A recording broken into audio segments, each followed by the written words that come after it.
Bonjour à tous et bienvenue dans cette deuxième partie sur l'intégration de JavaScript dans un projet web.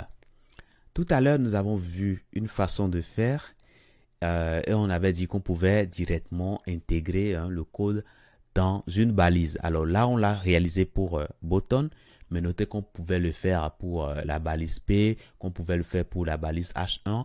Et là, on a juste dit qu'on va écrire dans la console, mais notez qu'on pouvait faire d'autres choses également, hein, pour faire d'autres instructions. Bref, voilà. Mais cette façon de faire, comme je vous l'ai dit, c'est quelque chose qui est à proscrire. Maintenant, une deuxième façon de faire, c'est d'utiliser une balise script. Alors, cette balise script, vous pouvez le mettre au niveau de votre header ici, ou bien au niveau de votre body ici. Alors, si vous voulez, on va le mettre ici au niveau de notre header. Et qu'est-ce qu'on va faire ici? Nous allons déjà commencer par créer notre balise script. Et à l'intérieur, on va pouvoir écrire notre code. Alors, imaginez que nous voulons afficher dans la console, nous voulons afficher le test Hello World, par exemple. Hello World. Hello World. Voilà. Alors, vous commencez par comprendre, hein, puisque là, on veut écrire du test, ok? Quand il s'agit d'un test, hein, de plusieurs caractères, même de un caractère, il faut le mettre en des quotes, ok? Ça peut être de simples quotes ou bien de double quotes. Voilà. Alors, une fois que ça, c'est bon, on peut aller directement au niveau de notre affichage ici. Et qu'est-ce qui va se passer? Voilà, on voit que ça nous affiche en haut ici, Hello World. Voilà. Et ça nous indique que c'est à la ligne 9. OK? Voilà. Donc là, c'est bon. Si je reviens ici, vous voyez qu'on est bien à la ligne 9 ici. Hein? Voilà. Donc là, c'est bon. Donc ça dit que le script qu'on a écrit ici dans le header a bien été pris en compte lors de l'exécution de la page, lors de l'affichage de la page. Alors si je change, par exemple, je mets Hello World 2 par exemple, et quand je reviens ici, là, je vois que ça m'affiche bien Hello World 2. Alors, je tiens à insister sur le fait que ce que je fais là marche parce que j'ai un serveur Five serveur qui tourne.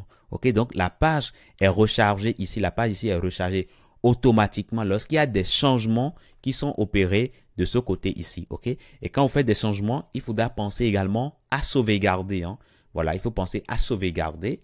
Et quand vous finissez de sauvegarder, quand vous revenez ici, là, vous allez voir que la page va se recharger et vous aurez tout simplement les résultats qui sont attendus. Maintenant, si pour une raison, vous n'avez pas le Five Server, là, quand vous venez ici, il faudra actualiser à chaque fois pour avoir ce que nous, on a l'habitude. Nous, on voit là, il faudra actualiser à chaque fois pour voir cela. OK? Donc, voilà. Donc, voilà une façon d'intégrer.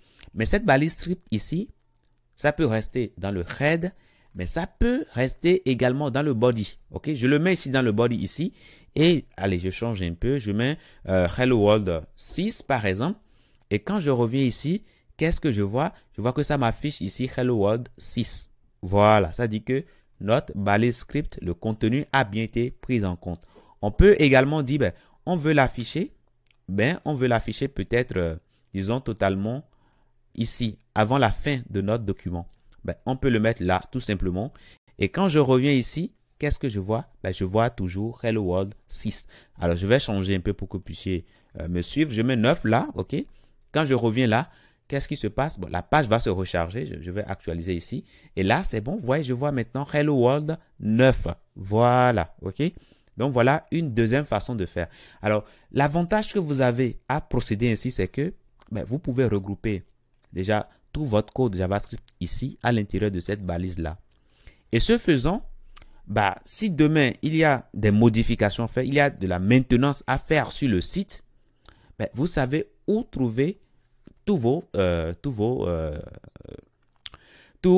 votre script JavaScript, vous savez où le trouver précisément. OK?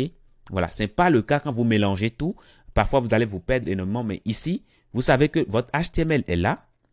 Et tout ce que vous avez comme script est à l'intérieur de ces deux balises-là. Donc là, c'est bon.